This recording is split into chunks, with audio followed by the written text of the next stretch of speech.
With me in the studio is Dr. Anke Frank. She is from the West Hobart Environment Network, and she's also an ARC Research Associate at UTAS at the School of Zoology. Anke, hello. Good morning. You've got a project that we can do in our very own backyards, not just for the West Hobart area, but the greater Hobart area. What are you asking us to do? This is a project that pretty much everybody with a backyard in postcode 7000 to 7055 can do. I'm interested in where wildlife and what species of wildlife exist in Hobart backyards, which is something scientists can't really do by themselves. They can't just go there, knock at people's door and find out what's there. So I'm actually really relying on the help of people, of local residents. And what I want to find out is where we maybe have some rare species, some diversity hotspots, and where these species occur in regards to the many bushland areas that Hobart has, which is very, very special in Hobart altogether. The other thing I want to find out is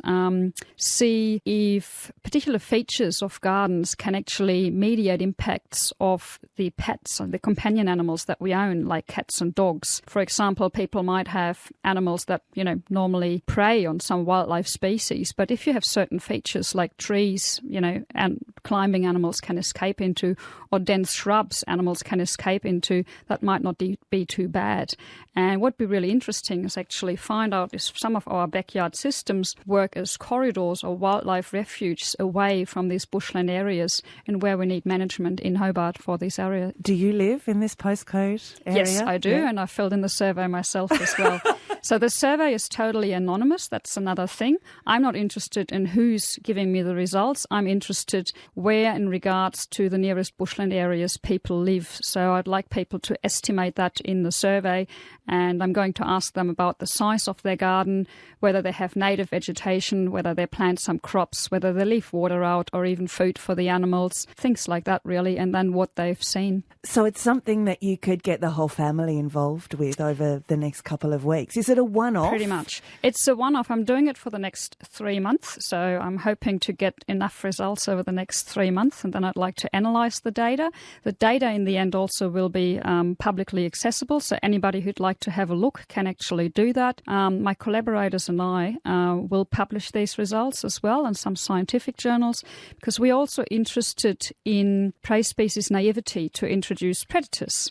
So my collaborators found out that in Sydney, the long-nosed bandicoot is more active where people have cats than where they have dogs. And they attributed that to probably the long exposure of bandicoots to dingoes on the mainland. And cats have only recently arrived with Europeans. That's very interesting because in Tasmania, we've never had dingoes. So it's possible that in Tasmania, wildlife species don't recognise either as a threat, not the dogs and not the cats, which could have huge implications. Interestingly, though, Tasmania is still a stronghold for mammals, whereas we have lost a lot of them on the mainland, and maybe because people here have a lot of refuge in their own backyards, the impacts have not been that bad. That's what we are trying to find out pretty much. It's 7:15. You're hearing from Dr. Anke Frank from the West Hobart Environment Network as well as the University of Tasmania. What about the fox variable? How do we compare to mainland Australia? You mentioned dingoes, but what about foxes? Yeah. Dare I say that word? Yes. We've lost a lot of animals on the mainland because of foxes. That's very clear, and we can see that by the prey species range, which is slightly larger than cats, so cats can't be responsible for it. And we have some evidence now with camera and other trapping measures that foxes definitely played a big role in the extinctions that we've had on the mainland. With Tasmania, no matter, if people believe that we have foxes here or not, obviously, we haven't had them. We are very fortunate that we haven't had them in the numbers that we've had them on the mainland. If we would have foxes here, we'd lose a lot of species that we already have lost on the mainland due to foxes. So a lot of species only survive currently in Tasmania but have been lost on the mainland. So it'd be really devastating if foxes would get here and breed into population numbers that they could actually cause extinctions like on the mainland. Are we incredibly fortunate in Hobart living on the perimeter of a mountain like Wellington? This fernery that you can see outside the window at the ABC used to be the home of a wallaby until we called Bunurong Wildlife Sanctuary to come and pick it up. But it used to spend its evenings, I think, in the central roundabout, the railway roundabout, and then would hop up and take shelter in this fernery during the day, which is just remarkable in the middle of a CBD. I told somebody the other day and they looked at me like I was crazy. It absolutely is true. And the domain itself is actually a very important area for wildlife species, and it gets really dry there in summer, and I could imagine that some of the neighbouring backyards actually provide resources for these animals. So backyards actually provide refuge for some of the wildlife species that we have. But it's also because of all the bushland that Hobart is surrounded by that probably a lot of species can come back into the city, even where they kind of get driven out by maybe pets or development and other things. So we have all these rivulets too, which kind of act as wildlife corridors, and it'd be really interesting to see where backyards also act as refuge in this regard. I spoke to a couple of entertainers a few years ago down at the Taste of Tasmania, and they had a series of cards of Australian native animals, and they were showing them to children, and the children were telling them or identifying these animals, and they had done this exercise at food festivals right around the country, and these two guys were just astounded at the knowledge Tasmanian children have because of these creatures that live in our backyards. They couldn't believe it. It's actually really lovely. So one of the questions in the survey will be how confident people are to identify animals. And I must say I'm really impressed. And I think it's quite amazing to see how well people here know their wildlife already. That's certainly not necessarily the case in other areas. So well done, Hobart.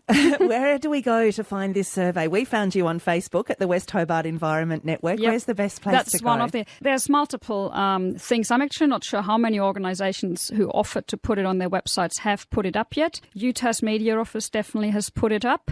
The Hobart Cat Centre offered to put it up. RSPCA offered. I haven't heard back from them. I'm kind of trying to develop my own Facebook page for the project at the moment, so there'll be another link to that.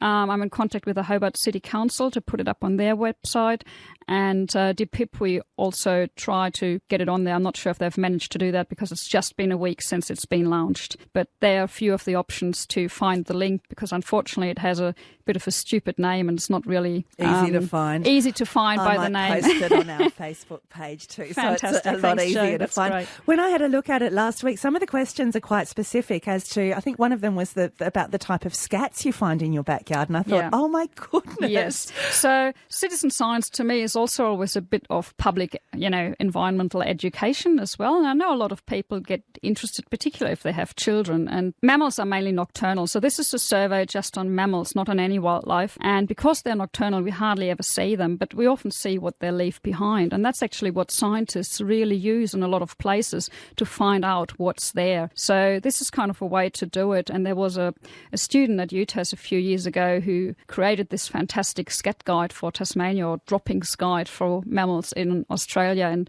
there's a link in the survey. So if you're interested to find out what you actually might have missed in your garden, that's the way to find out. What an adventure for the school holidays. Thank you very much for talking to us this morning.